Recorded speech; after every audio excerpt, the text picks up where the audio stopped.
talk to everybody about this topic. I thought, wow, that's going to be kind of interesting because I know really what everybody's trying to do, more or less. In the sense that you're either trying to look for a postdoc, maybe after this, if you're a graduate student, or if you're a postdoc, you're going to be looking for a faculty position. And in this market, it's really competitive out there. I mean, there's no doubt about it. Apparently, you're supposed to sign it. And so, anyhow, you control the internet just as well as I can, really. And so I'm not going to sit here and try to tell you the great sites to go to, because the reality is there's more than one great site, and there's a lot of different thoughts that are out there. But what I did do was kind of distill it down to, I got 19 slides here. There's a lot of verbiage on it. I'm not going to read it to you. You guys can read. But I'm just going to try to tell you the important points that I see, not only when I look at a student that's finishing up to hire them as a postdoc, but more importantly when I've sat on chairs or search committees that look for either faculty members or even departmental chairs, because I've been on a couple of those here for this institution. And what do you look for? And at each level of your career, you're being evaluated on different things, right? And it's appropriate, right? People are not going to expect you to have 40 or 50 publications when you're coming out of your postdoc, right? That's very unrealistic. But if you're trying to advance to a tenure track faculty member, then maybe that is realistic, right? And so the concepts here are really important. So this is an overview of what I'm going to talk about, and I kind of did the who, what, where, when, why, the how of a research plan, simply because it's funny, when you have kids, I've kind of reverted back to elementary and middle school ways of doing things because it's the simplest way to communicate principles that are really key. And so really the first question is, who needs a research plan? Well, we all do. And who really cares? And we'll see why that's important. What is a research statement or a research plan? And what does it do? And we'll see why that's important in a moment. Where does a research statement belong? When do you give it? Things of that nature. When do I submit it? When is it important and useful? And then why? Why do you really need to give this information to your prospective employers in the first place? And then, more importantly, I think the question that everybody wants to know is, how do I put it together, really? Because that's the thing that everyone wants to figure out. What's the secret trick? So before I get into all those details, what I wanted to give you an example, and actually this comes from the Penn State website, their career website.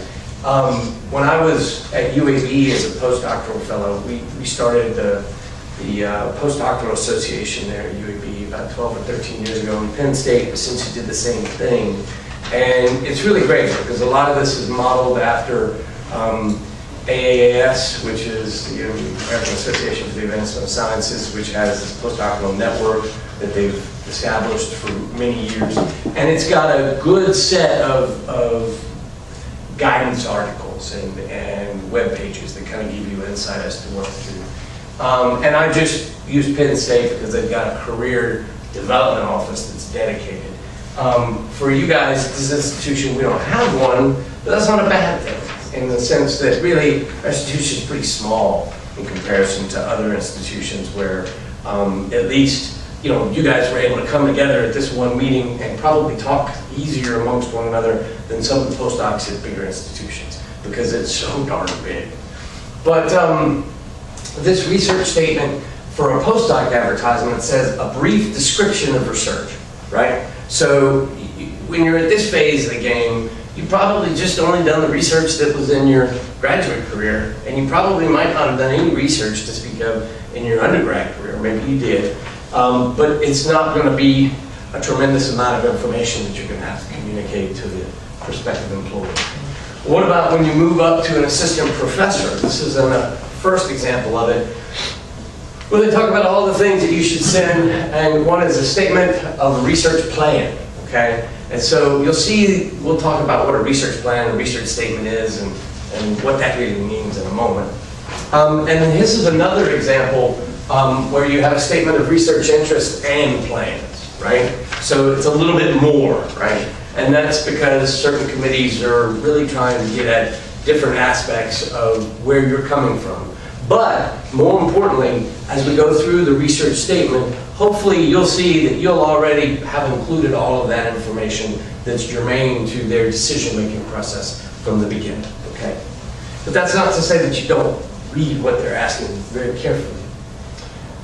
If you're going to, let's say, a tenure track associate or full professor, it changes. And here's an example of how it changes. You can see here a clear statement of their teaching and research interests. Because what ends up happening as you advance in your career, you may start off with 1, maybe 2 projects as a backup, but hopefully as you season, your focus and your expertise becomes more narrow and in depth, and you become a real expert in a particular area nationally and internationally.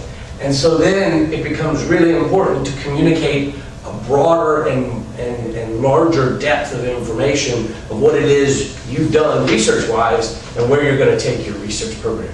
In addition to that, the teaching requirements are also somewhat important. This depends upon whether you're applying, for example, to an institution that's primarily an undergrad institution and has a lot of teaching and they want you to actually educate their students on how to do research, or whether you're at a big university, let's say LSU in Baton Rouge, for example, even if you're in the undergrad campus where research is very prominent, there's still a lot of teaching there, right? And so they'll want to see how you integrate your research with teaching initiatives, teaching plans. So, statement, summary, proposal, what does that mean? What's the difference here? The 3 terms you'll see are used often interchangeably, but more importantly, the statement and summary usage are very similar, and that they really focus on your current research, okay? And depending on the position, you may want to say more about what you've done in the research statement or a summary than in the research proposal. Does that make sense? Does that everyone understand the difference between the statement versus the proposal?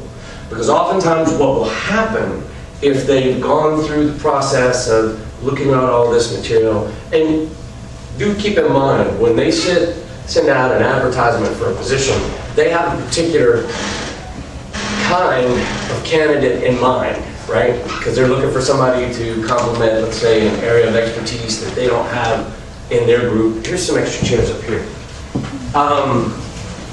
Nice, man. Have a seat. And here, Shannon, you want to give it to back there? Hey, what's going on? And right here, make you sit in the front. No, he's not gonna. All right. And if that's the case and your application makes it through the first cut, sometimes they'll ask you to submit a research proposal. And what a proposal is essentially a version of your grant that you would submit, right? Because then they will want to evaluate your writing skills and your thought process and your logical process skills. One of the things that I'll reiterate it again and again in this presentation, and I'm no expert, and I don't know of anyone that really truly is over their whole career, but the one thing that I would highly encourage you to do is to continue to write. Because I sucked at it when I started. I'm still not much better than what I was then, I think. But the reality is, I get better the more I do it. And it gets easier, and it gets quicker, it gets less painful. And then more importantly, the more you do it, then it helps you because you begin to see, wow, A, I know a heck of a lot in this field, which is good. B, I can kind of synthesize my logic process on paper, which is key. Because you're not always going to have the opportunity to articulate that to people. The easiest and most common thing they're going to see from you are your writings, 9 times out of 10. I mean, they'll catch your presentations at a meeting, or they'll see it in a departmental seminar or whatever, but that's usually a snapshot of time, right?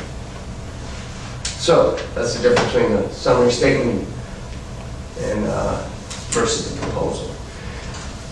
And just talk a little bit more about the research proposal for candidates who are more senior. This proposal becomes really important. And if you remember that advert that talked about the research plan, proposal, and teaching concept, this really gives people an idea of where you're going. Not only just where you've come from, but where you're going.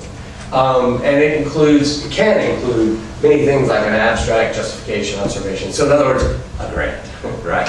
So it may not be a full-blown grant, but it can look like one, essentially. So let's get into the details. Let's talk about the who of your research statement. So who needs a research statement? We all do. And believe it or not, even people who are in science fields that we aren't particularly active in, say engineering or computer programming, things of that nature, they also need research statements. Everyone who engages in any kind of scientific endeavor is invariably doing some form of research. And so a research plan is key. Who cares about it? Well, as you have heard me say already, the search committee may just be the immediate boss or immediate person. Sorry, you get the unlucky seat.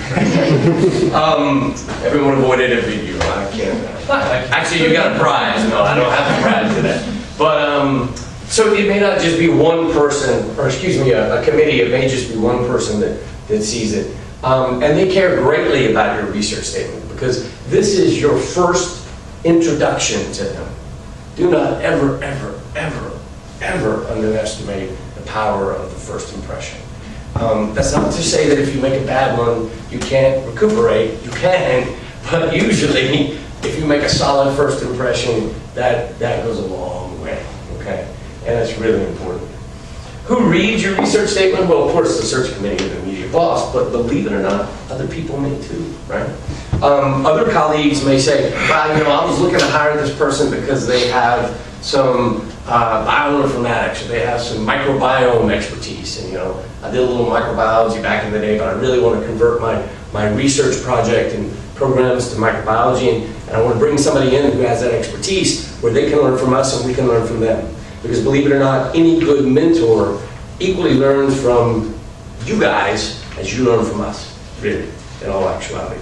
Because if you don't, then at the end of the day, you're essentially just doing a set of commands and you're not really breaking down new barriers and moving things forward. So you may have your research statement given to other faculty members who may have expertise. They may say, hey Joe, does this sound right? I mean, I don't know much about this, but it sounds a little crazy. Or what do you think? Maybe administrative people that actually take a look at it. Again, this is a really good opportunity to make a strong first impression as you can. The what about your research statement. So what does a good research statement do? What does it accomplish? Well, it provides concise information and history of your research activity, past, present, and sometimes future, okay? Depending upon the level of, like I've just said, the level of position you're applying for, it may or may not include future.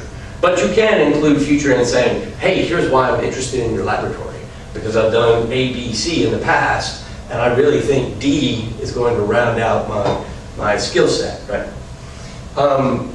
It communicates your area of interest along with the nature of your work, as well as the importance or impact of your work in relation to the field you work in. So most people don't understand this sometimes. Sometimes these 2 points get a little lost. And the reason why I say that is because, you know what? Let's say, for example, you finish your graduate career and you had a single paper. And that paper was a culmination of 3.5, 4 years of work in an area that was just an egregious pain in the rear end, but you accomplished something significant. And it made an impact in the field. And that person that's looking at your application may just see that one paper and go, well, this person's got one paper and this person over here's got 5, but they may not appreciate the differences, right? And that's a very important thing because this is your opportunity to shine. You're telling people why the work that you've done is impactful or meaningful, things of that nature. And oftentimes that helps give the person who's reviewing these applications a chance to learn a little bit more about yourself, believe it or not. Because, you know, someone who's got the stick-to-itiveness and the grit to pound through a real hard thing and come out the other side with a really good paper that changes the field, man, that's pretty impressive. Those kind of folks you really do want to bring to your team. The other thing is, this is also an opportunity to communicate confidence and purpose, and your sense of purpose without coming across too cocky, pompous, or arrogant, okay? And the reason why I say that is because I'd like to believe, I'm an optimist, that the dire straits that we have in science won't last forever, because the simple fact is every darn thing we do in our civilization requires science. But the reality is there's not a lot of positions. So, and there's not a lot of funding to get the positions sometimes. So you really want to come across as strong, but not overbearing as possible, if that makes sense. Because that's really key. They want to know, if I invest the time, energy, and resources into this person, are they going to go on, let's say a postdoc, are they really motivated, are they really hungry, do they want to go to be a faculty member? Do they want to go into industry? And that's another thing, knowing your audience, which I haven't said yet, it's not really up there, written there, is really important. Because it's okay if you want to do a postdoc and then go into industry. And in fact, there's a lot of PIs like myself that kind of dig that, because we know what your goal is. And we have colleagues or contacts in the private sector that we can gear you toward that, but we need to kind of get an idea of where you want to go. Because if we don't, it's hard to help you. It's really hard to get you going in that right direction. It becomes even more critical when you're an assistant professor, right? Because now, there's a department, there's an institution that's about to spend money on you, anywhere between $500,000 to maybe $600,000, $700,000 to bring you in, which includes your salary, as well as startup packages and other benefits. So that's a significant financial commitment to you. And most institutions, regardless of all the dire things that you've heard, they don't want to get rid of their faculty. Because if they do, they've wasted that infrastructure money that they just expended on you, right? It makes sense. Now, it's a different story if someone just sits there and will not budge and will not be productive and will not take assistance. That's a different ball of wax, and they've got to cut their losses and move forward. But I truly believe and have seen in more circumstances than not where administrative personnel, chairpersons, don't really want to see faculty fail, because it's in their best interest for them to succeed, for goodness sakes. And the same thing is true for postdocs. So, what goes into a research statement? What exactly is a research statement? This is where we're going to start getting into the nitty-gritties of the details of the research statement. So, in a research statement, you articulate your research field. So we already kind of talked about critical directions. We talked about promising lines of inquiry, maybe even a little bit of a synopsis of the field, right? Which kind of provides a frame of reference. And I'm going to beat my slides where I'm going to tell you, if you have a research statement that's longer than 3 pages, you're killing yourself. Killing yourself. No one wants to read an intense amount of writing and minutiae detail because they've got 20 different applicants that they're looking at, okay? And that's not to say dumb it down, okay? There's a happy medium that you have to hit. And this is the reason why I tell you to write, practice, practice, practice. Because you don't want to be too simple, because then people think you're not sophisticated, intelligent, etc. But you don't want to be too complicated, because the person that is reviewing your application may not be an expert in your area, may not appreciate it. Right? So it's a happy medium. You need to talk about your own research. Again, this is what the whole purpose of it is. So I'll get to this concept of immediate term, midterm, and long-term goals in more detail in a bit. But the reality is, knowing that you got through graduate school and you got through a postdoc typically tells people you're a type A individual and you're a glutton for punishment. And that's okay, because we all are. But at the same time, you have already demonstrated the leadership capability of being able to make goals and set them for yourself, right? And that's key. That's huge. And communicate that, because then that gives confidence to the people who are reviewing your application, okay? That this person's got it on the ball, they know where they're going to go, things of that nature. What about the content? Well, a clear statement of the problem, right? And this could be the research problem that you initially tackled, or the general aspect. Let's say, for example, in my laboratory, we're interested in really 3 areas. And you know, if I were to have to write a research statement being funded in 3 different areas, would actually be really difficult because I couldn't write that in 3 pages. I'd have to pick one, and I know where I'm going at, and that's where I want to go, right? And I'd have to be very clear, and I'd have to set the stage. Imagine the person that you're communicating this to really doesn't know a whole lot about it, and you just grab them by the hand and walk them through the process, walk them through the story. Be initially broad and inclusive, and then drill down so that you can communicate to them your direction and your focus.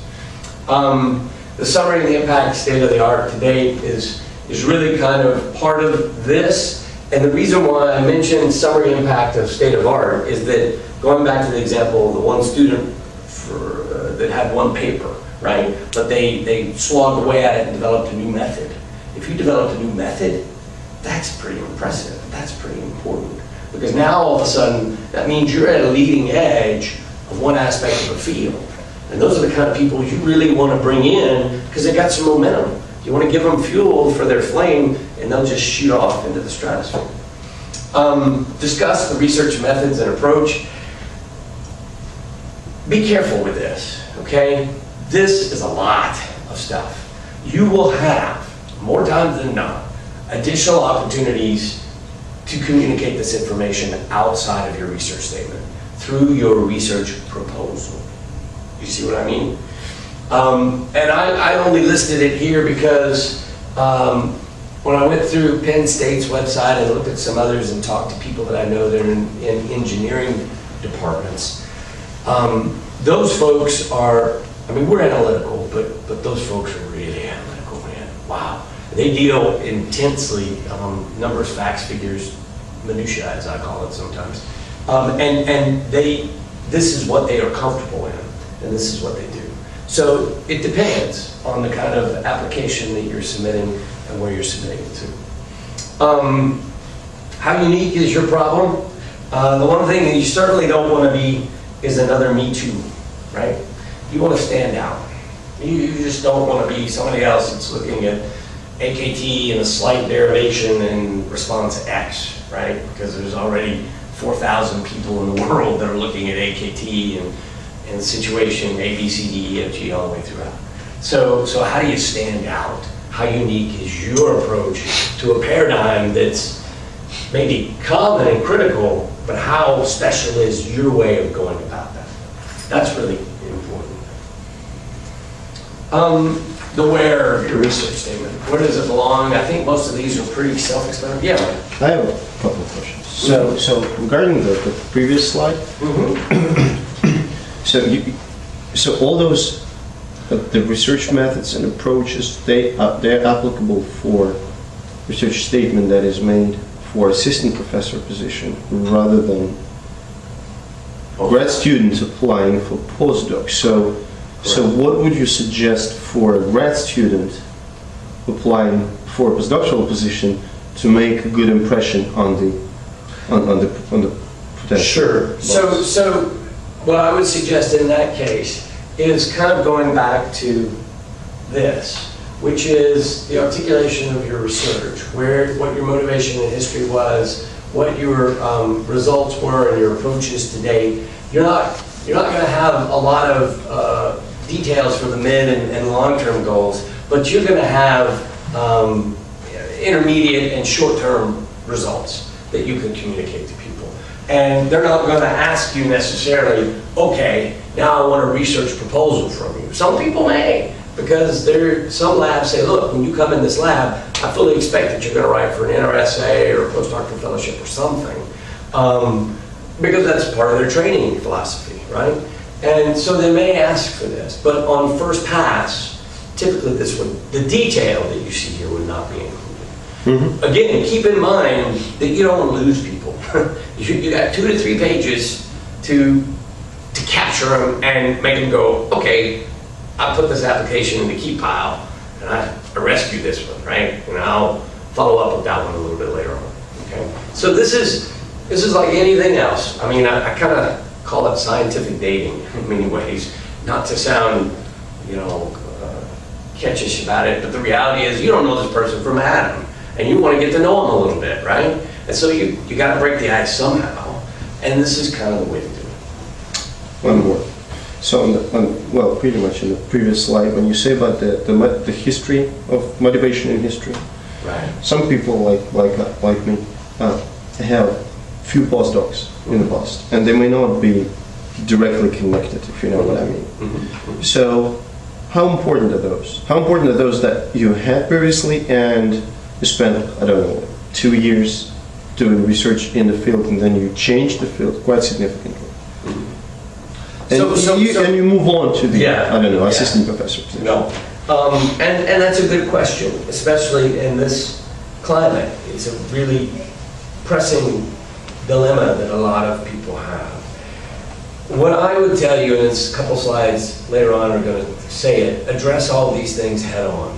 Don't sugarcoat them, don't dance around them, because they're going to come up.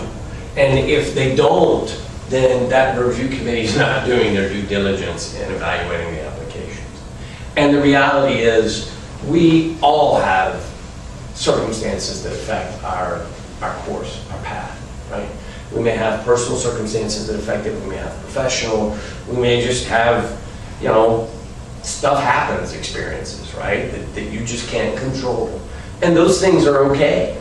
And there may be some things that, you know, let's say, for example, a grant ended and money was tight, and that was it. And that's the reality of the world. And that's okay to say. It's no poor reflection on you or poor reflection on the mentor, especially if you, as the trainee, was publishing and was getting recognized at meetings or giving talks or things like that. I mean, that clearly communicates that this person's been productive, but with pay lines at the 8th and 6th percentile, I mean, you're almost as good going to the riverboat as you are going to NIH at this point. But that's not to say that it's impossible. It's not. But it's the reality of the situation. So don't address them. Do address them. You know, something else most people don't think about sometimes is where you got your research experience. And why do I say this? Well, again, remember I said earlier on that sometimes people are looking for a particular kind of candidate. I mean, all the people that I brought into my lab, I was looking for a particular kind of candidate. And everyone that's in my lab has their own area of expertise, and they all work collaboratively and interconnectedly, and we all benefit. So they have an idea, and then if you tell them, look, I learned EPR spectroscopy work at this fantastic place at the National Institute of Environmental Health in Research Triangle Park, which has the best EPR facility, and Bruker is there and does all the testing for their new machines, that's a really important piece of information to put in there, because then that person's going to go, I want to interview that person. You know, all of a sudden you're at the top of the list, right?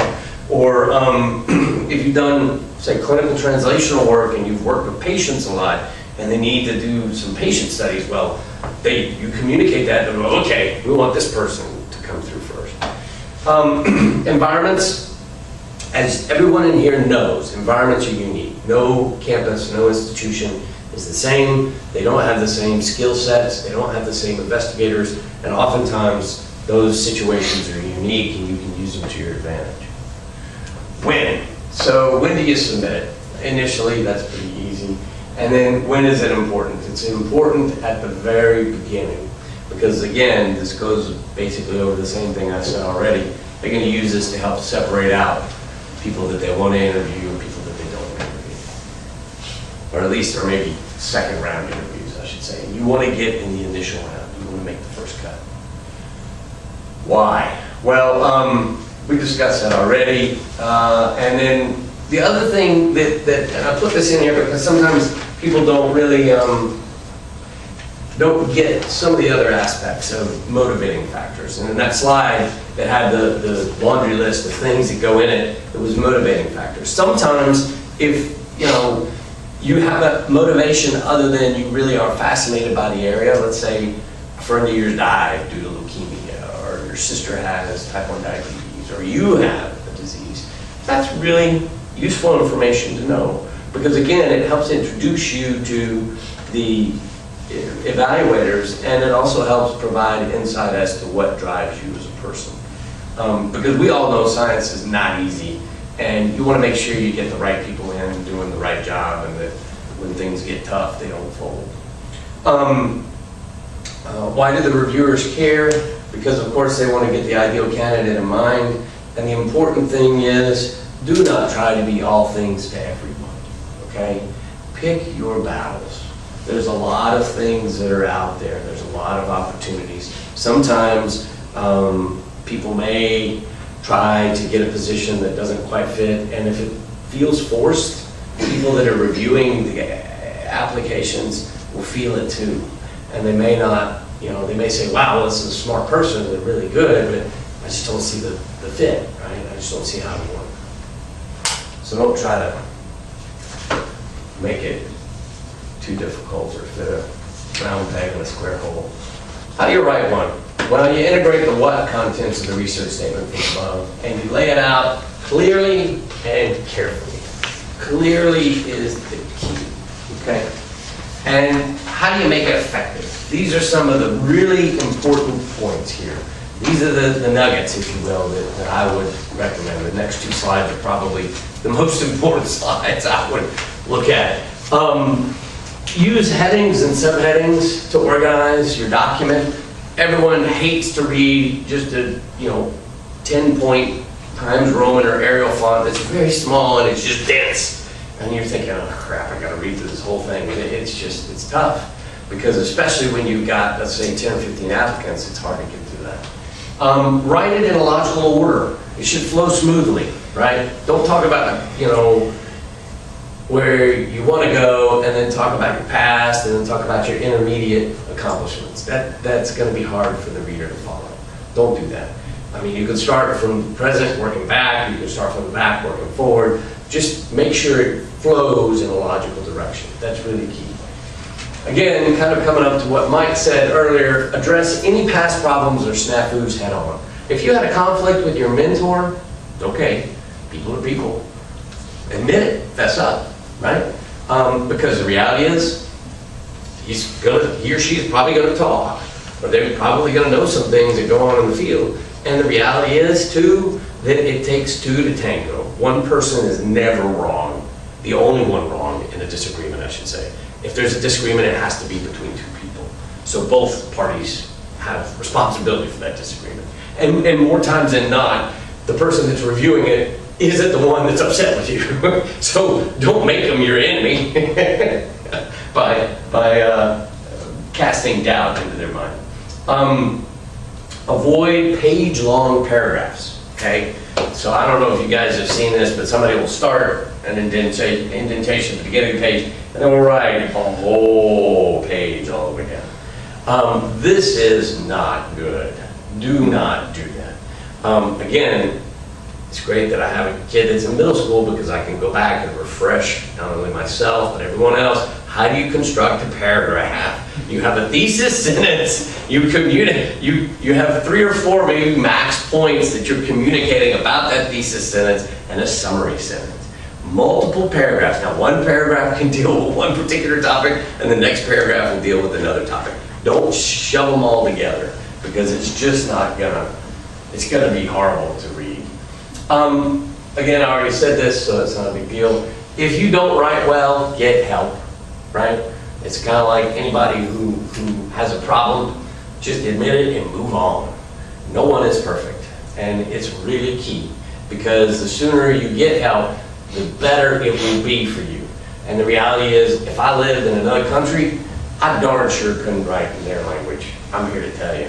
I'm doing good just to write it in English, much less French, German, Chinese, Japanese. I couldn't do it. So I would certainly be going there to get help. There's no doubt about it. Get feedback from as many people as you possibly can. You would think that, I'll just get it from my mentor or my advisor. Get it from a lot of different people. Get it from your peers. Sometimes they'll be able to say, wow, you told me about that really cool study or experiment that you did in your paper that was really instrumental, but you don't even mention that here. You know what I mean? Because sometimes your friends and colleagues know more about you than you think they do, which is really important. And again, proofread it many times. I cannot overemphasize the importance of that. You don't get a second chance for a first impression. You just don't.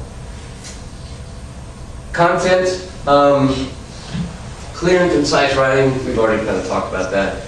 Sound fresh, right? Don't sound like, oh crap, I gotta write this research statement, I'm kind of tired of this, I don't want to do it. I mean, when you write like that, it's gonna sound like that to the reader. Where appropriate, acknowledge work of others, because that's something that's really important. That gives the reader a perspective of how well you know your field. Because we all like to think we're the best, right? We all like to think we're great, but we're all in this boat together. And we're all dealing with work that somebody else did, and we're advancing it one step forward beyond that. Sometimes we make a little bit bigger jumps than others, but it's still more or less the same. So that helps provide insight to the reader. Use language that shows you've begun to think of yourself as an independent researcher. Again, this gets back to the confidence thing. Remember that bullet point I had? The confidence, that's key. If you are successful, what are the possible big picture results, right? So in other words, here's my research statement, and this is probably more applicable for applying to an assistant professor position, right? And you say, if my grant study or my grant proposal is successful, here's why it will be meaningful to the field. Because then they're gonna go, wow, okay, this person's thought about that. They've thought it through, they have an area they want to target and they want to make an impact in, and then they really possibly could, which is a good thing because you want those people around. If you've identified, this is also very important, especially if you're applying for assistant professor position or even associate full professor, that is an obligatory requirement. Funding organizations, if you've identified sources of funding, this is really good because it also communicates to the readers that you've thought about this, that you don't operate in a vacuum and you're not going to be a mooch and you're not going to bleed off of them. And these days, that's a good thing because it says this person's hungry, they're moving forward, and they want to advance their career. I have a question. Yeah. Maybe it's kind of connected. So speaking of funding organization, if you're applying for a postdoc position being a grad student, do you think it's worth to put the thoughts about applying for American Heart and RSA grants as you move on as a postdoc? Because sometimes the position that is advertised, the boss, does not imply such moves. So I mean, you can hardly distinguish that from the text of the advertisement. Right. So do you think it's worth doing, or if that's your desire, most certainly, most certainly.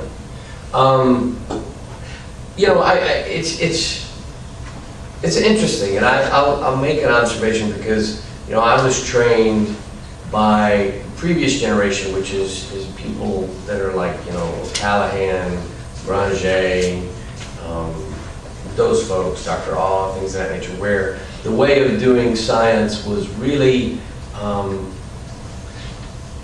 narrowly defined, right? The concept of doing business, the concept of working in pharmaceutical industry really was there, but it wasn't expanded like it is now. The concept of biotech sector, when I went to UAB and saw how that grad school had a whole bloody division on biotech, and they would bring people in from Pfizer, they'd bring people in from Merck, and they would take those students and they would say, look, this is what you want to do. We're going to groom you to do this because we know what we want. We don't want a bunch of professors running around because that's not going to help our company, right?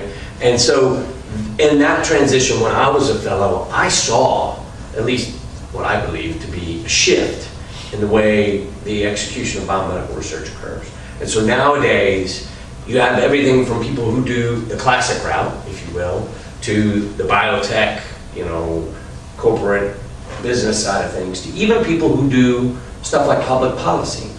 Through the ASCB, which I was a member of for many years, I went to Capitol Hill 4 years in a row during the Clinton era where they were doubling the budget to shake the hands of all the legislatures that kept voting for that. And it was really cool because I saw a lot of people that were really interested in science and public policy, and they've gone on to make a separate career. Now that hasn't grown up per se or expanded as much as the others have, but there's even more than that. There's even now another arm which is education and science. So the point here is it's hard to predict what a fellow wants, B, a mentor or a group will want. You do what you think is best. Because I know some people at different institutions, if they don't hear that in an application, they won't review it. I don't hear it in an application, I'm not gonna throw it in the can. I know what I'm interviewing that person for, and if they're gonna fulfill that need, then I talk to them some more. Maybe they don't wanna be in academics, that's cool, I get that. You know, but I gotta find out what it is they wanna do so I can help them get there. Because again, it's a two-way street. Maybe I'm too touchy-feely as a mentor. I should probably be more of an asshole, I guess. Summary tips. Get many good examples, right? There are lots of them that are out there. There are lots of them that are on the web. And I'm sure many of your mentors probably have them. I would get them.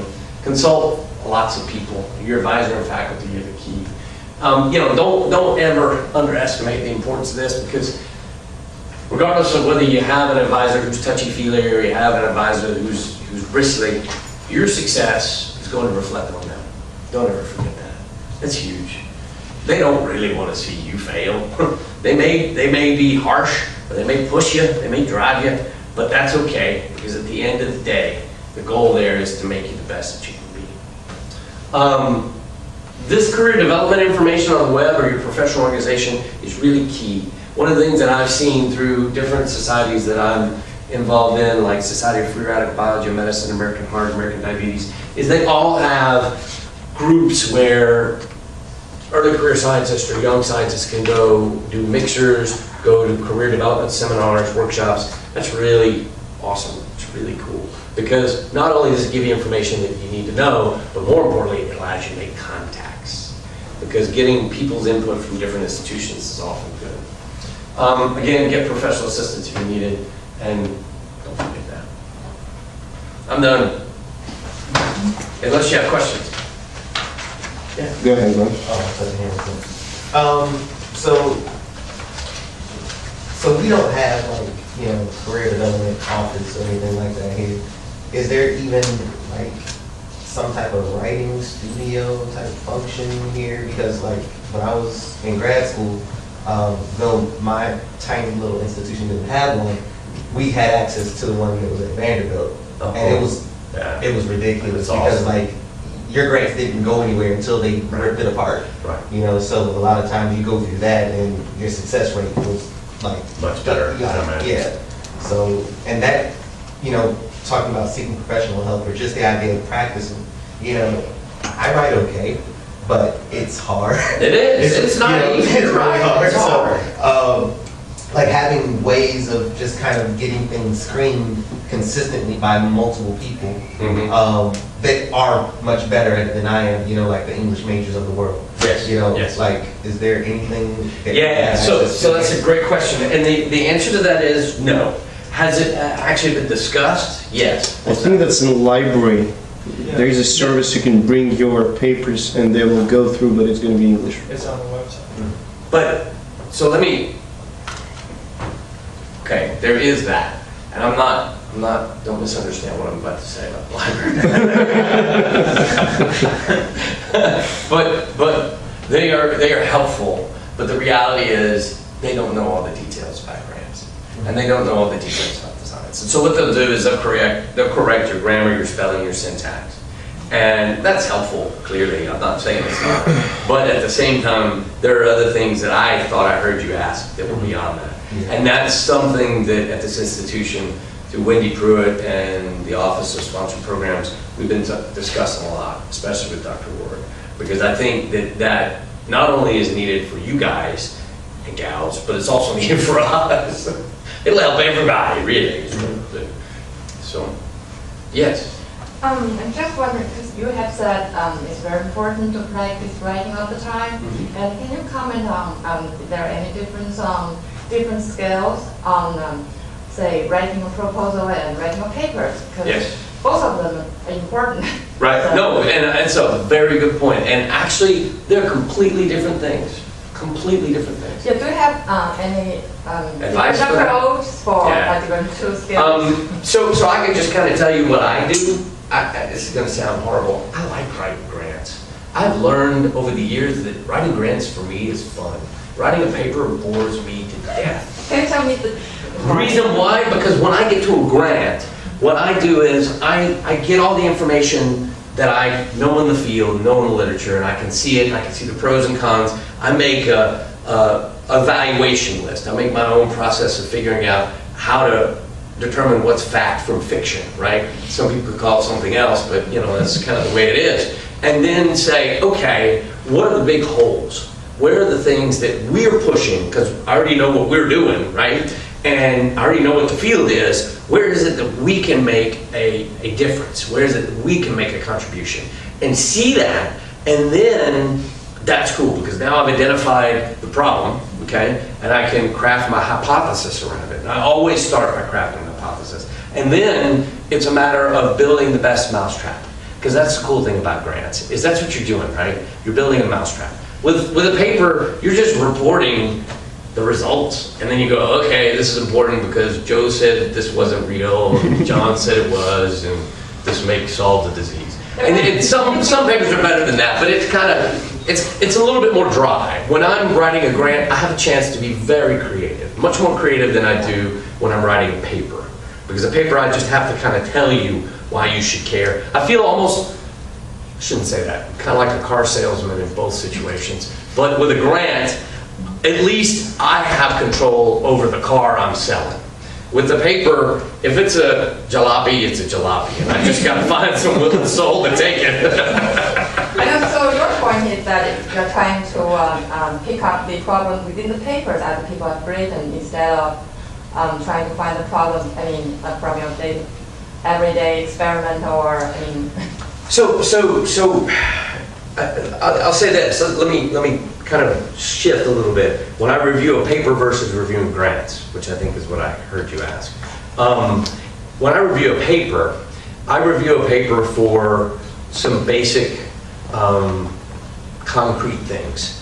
A, what was the problem they were studying? B, was it overtly descriptive versus mechanistic? And more importantly, was that appropriate? Did they communicate to me that if they did a fully descriptive paper, was it an obligatory requirement? Was it necessary? Was the work that they did necessary and how they did it? And then was that work well controlled, things of that nature? When I read a grant and I evaluate a grant, those things come into play for a grant, because when you read the experimental design, the research plan, you got to make sure that they've got controls in there, and you got to make sure they did power analysis and all these other things if they're doing, something besides cell work. But at the same time, I'm also looking for their creativity.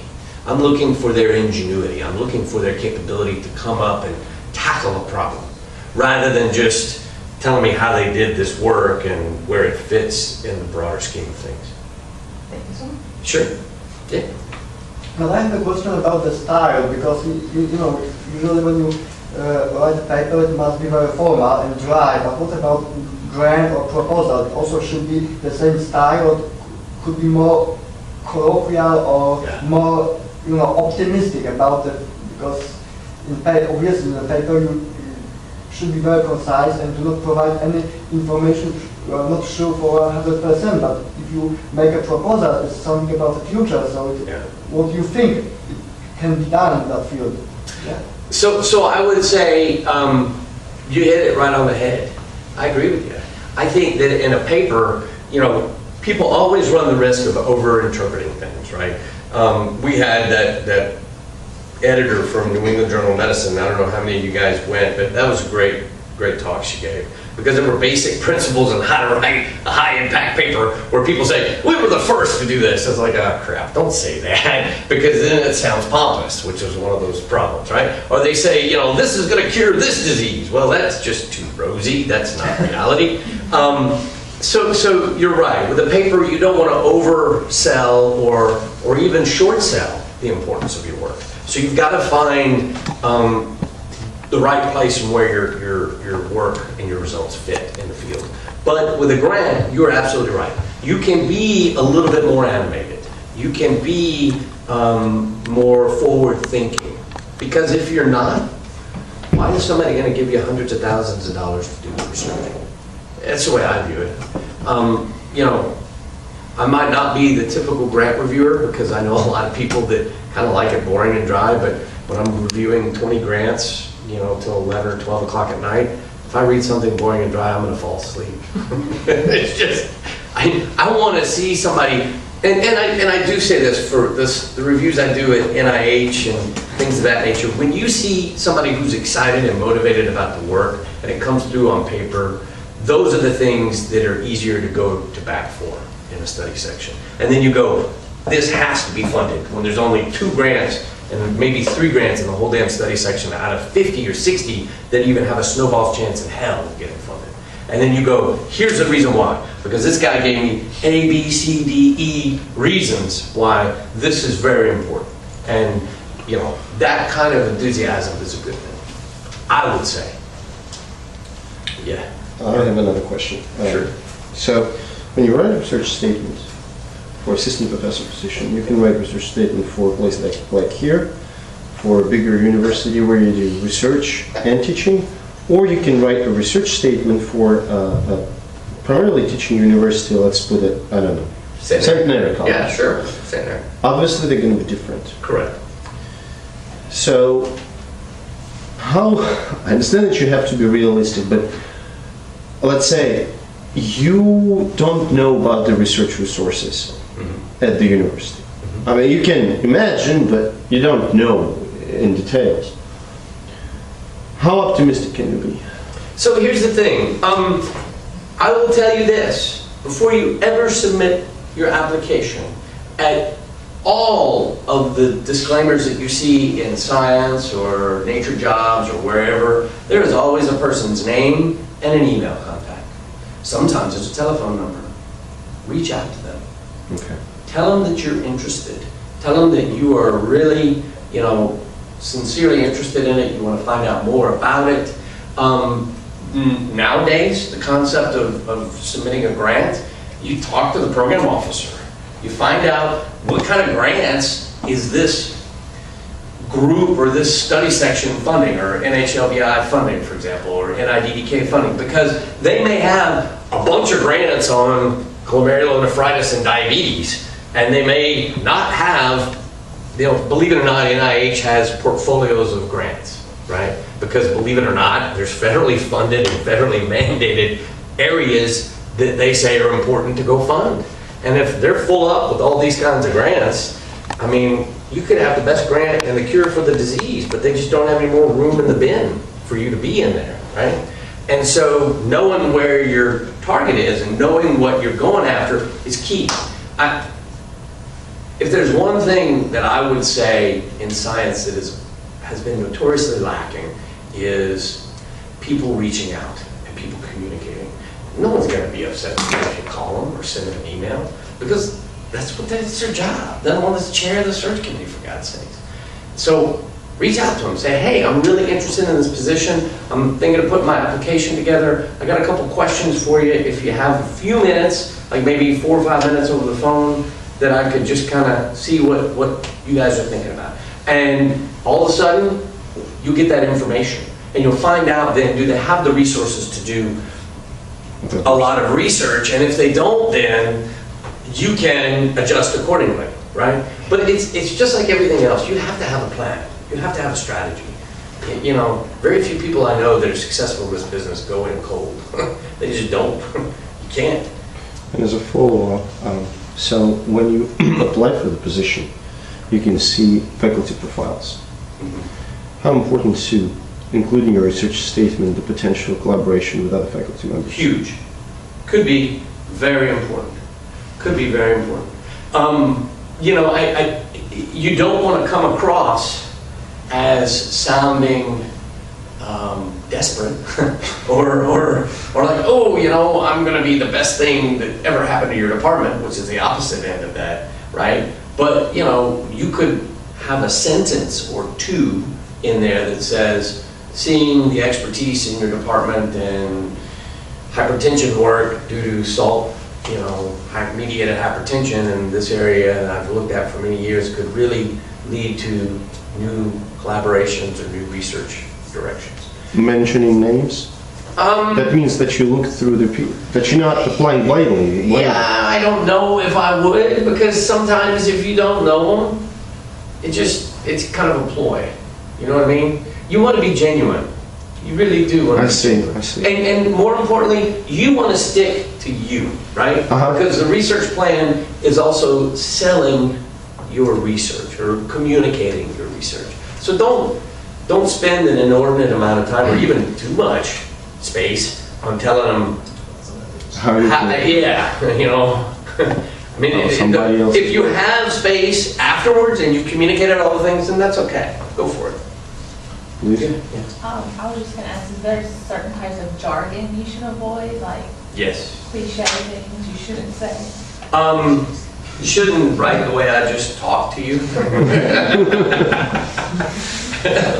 You shouldn't say snowball's chance in hell and things like that. Don't do that. But you should be more formal than informal, because again, it communicates professionalism, it communicates your sincere interest in it. But at the same time, the other jargon that you should not do is you should not use excessive technical jargon that some people may or may not understand. Because remember, especially if you're going from a postdoc to an assistant professor, sometimes the chairperson of that search committee may have absolutely no experience in the area that it's being hired for, right? And so you need to kind of hit the middle ground, so that at least they'll be able to follow you instead of getting down to the alphabet soup of the signaling transduction pathway you're studying. You know what I mean? Where people may get quickly overwhelmed if they don't do that. Thanks. One question. Sure. I'm always confused with this. So, what's the difference between a research statement and a letter of interest? Because some parts are very similar. Yes. So a letter of interest is simply that. It's a letter. And it should be no more, in my mind, than 2 pages at the most. Because if you have a letter of interest, that tells them really, A, you saw it, how you saw it. If there was somebody, for example, that referred you to the job post, because sometimes, as many of you in here will know, that people know about jobs that are coming open before they're flown in the advertisement sections. And that's good, because then they'll say, well, I found out from Dr. Smith that you guys had this opening, and he thought that I should apply, or encouraged me to apply because I had a lot of, complementary skill sets or whatever. And that gives them an idea of why you're applying. Why do you have your interest? The letter of interest is to really communicate just that, your interest, not so much your research, but a research statement. You can put a paragraph in there about what your research is, and then expound upon it later on in your research statement. I just saw some advertisement that they are specifically asking for a letter of interest, not the research statement. So in this instance, you have to put some of the parts from research statement into the letter of interest. Right. To make Well, it so I have never seen that too frequently. Honestly, I'll be honest with you, because hold on here. Okay, here we go. So here, this is an example of one of like a letter of application, a CV, a statement of research plan, and then teaching interest. So there's at least 4 or 5 different things that were actually asked for there. And then you go to this one, that's your CV with as the publications, your transcripts for an assistant professor position. Statement of teaching experience, and then your statement. And so most of them are like this. Yeah, this is higher in the ladder. I was talking about the postdoc advertisement. It's more here. Okay. So yeah, so for a postdoc advertisement, that might be different, because not every mentor or faculty member asks for a research plan for a postdoc. And in fact, I'll be honest, I haven't asked for one on many occasions, because most of the time the postdocs that have referred to me have either been through a faculty member that I know, and I know their work, or they met me at a meeting and came up to me and we talked. So it was we already broke the ice. We started the scientific date before, and we weren't kind of cold calling each other there. So You know, some places may do it differently, but For postdoc positions, when is email appropriate versus a snail mail? Is it okay to kind of shoot a letter of interest through an email, or do you think you should send a hard copy? I would, whenever you're doing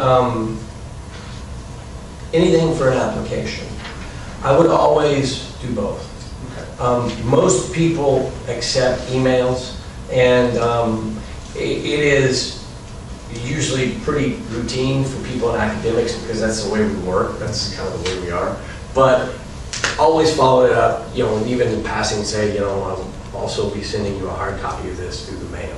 Because A, it reinforces your interest.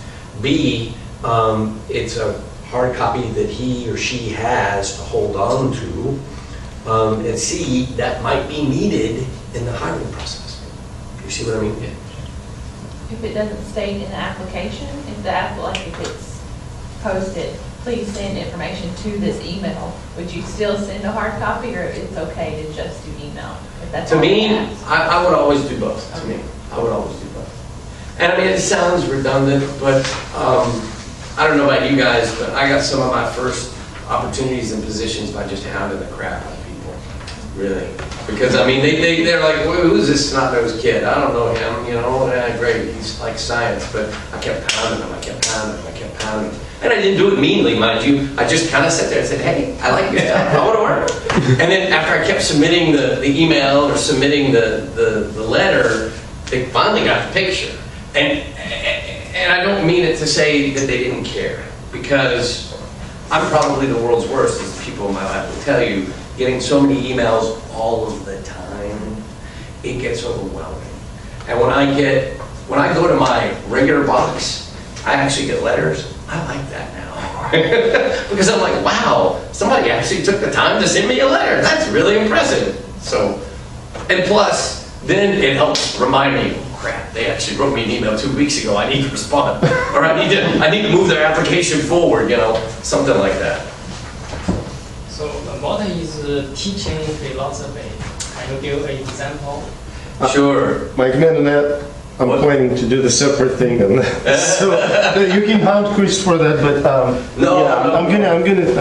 want to do the separate thing. Sure. So in general, the teaching philosophy, just to paraphrase it, so that whoever does the teaching philosophy in the next session, I don't steal their thunder. It is how you approach teaching to students, and you know, this is something that's easier for an assistant professor and higher to write.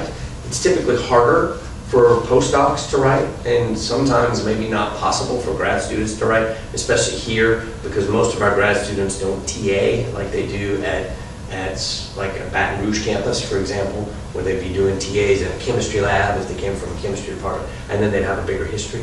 But that being said, let's say, for example, if you're in a lab where it has graduate students and some other fellows, and you were instrumental in instructing them, teaching them how to do these things, you could say how you did that.